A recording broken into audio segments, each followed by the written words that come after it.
در مرکز نمایشگاه بین‌المللی شهر دوشنبه در فضای تنتنوی نقلیات برقی BID معرفی گردید. در مراسم افتتاح چهاربینی معاون صاحب شهر دوشنبه سفیر فوق‌العاده و مختار جمهوری مردمی چین در تاجیکستان و نمایندگی شرکت BID در آسیای مرکزی اشتراک نمودند. ضمن چهاربینی تمغه‌های نو الکترومبیل‌های BID معرفی کرده شدند. ماشین‌های مذکور در دوره همکاری‌های مشترک با جمهوری مردمی چین وارد کشور گردیدند. در آخر سال 2023 شرکت BID از روی استحصال اتومبیل‌های برقی در جهان در جای اول قرار گرفت. این حال در شهر دوشنبه دو تالار فروش اتومبیل‌های تمغه BID فعالیت می‌نمایند.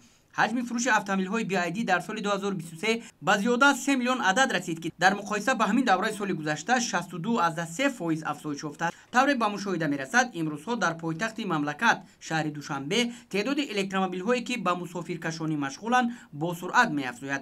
طور پرزیدنت جمهوری تاجیکستان محترم امامعلی رحمان ابراز داشتند با مقصد مطابق سازی اقتصادیات ملی با تغییرابی اقلیم جهانی، حفظ محیط زیست و بهبود وضع اکولوژی پایتخت، واردات وسایل نقلیات برقی یعنی الکترومبیل‌ها، الکتروبوس‌ها، ترولبوس‌ها و مانند آنها از پرداخت‌های اندازی و گمرکی پورا آزاد کرده شدند. تغییر الهه‌ها با کدکس انداز امکان می‌دهد که واردات الکترومبیل‌ها از باج گمرکی همچنین از انداز از ارزش اضافه شده و اکسیز آزاد کرده شده. با زیاد گردیدن تعداد این نماد نقلات مساعدت نمایند. طبیعی است که افزودن شماره الکترومبیل‌ها در مملکت با پایان رفتن نرخ این ماشین‌ها آورده می‌رساند. استفاده این نماد نقلیات از چند جهت برتری دارد. اول اینکه این ماشین‌ها طرح و نماد زیبا داشته داخل آن گشاد و برهوا است و کرسی‌های ملایم و براحت دارند. این نقلیات آواز بلند و بوی غلیظ سوزشواری نداشته با محیط زیست ضرر نمی‌رسانند. از هم اساسیش کم خرج می‌باشند. یادداشت می‌شیم که ضمن سفر رسمی رئیس مجلس ملی مجلس عالی جمهوری تاجیکستان رئیس شهر دوشنبه محترم رستم امامعلی سال 2023 به جمهوری مردمی چین یادداشت تفاهم بین جمعیت دارای محصولاتش محدود اوست و گروه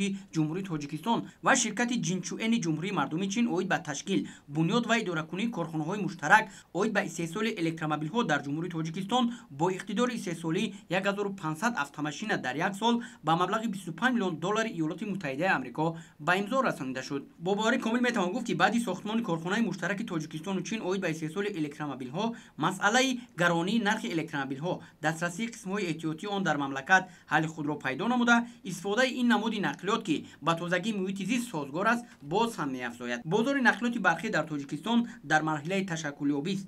دلیل این تصدیق برنامه رشد نقلیات برقی در جمهوری تاجیکستان برای سال‌های 2023-2028 از جانب حکومت کشور میباشد. هدف برنامه فراهم آوردن زمینه معیاری حقوقی و اندیشیدن تدبیرهای ضروری برای رشد نقلیات برقی همچون نقلیات از لحاظ اکولوژی تازه، بنیاد اینفراستراکچور، جهت تامین برق و خدمت‌رسانی تکنیکی، کارکرد تکنولوژی به ضررگردانی اکومولاتورها، اینچنین تهیه نقشه چهاربینی‌ها برای تشکیل زمینه مادی و تکنیکی جهت استحصال نقلیات برقی و قسم‌های علاهیده آن میباشد. آمار نشان می‌دهد که فروش ماشین‌های برقی در سراسر جهان سالانه 50-70% می‌افزاید. آمارها نشان می‌دهد که فروش نقلیات برقی در جهان دوام سال‌های اخیر 50-70% زیاد گردیده است و در شهر دوشنبه نیز واسطه‌های نقلیات برقی روز تا روز زیاد می‌گردند و این هم از تطبیق برنامه پرثمر برنامه نقلیات برقی در شهر دوشنبه که از جانب مقامات اجرایی حکومت دولتی شهر دوشنبه برای سال‌های 2023-2028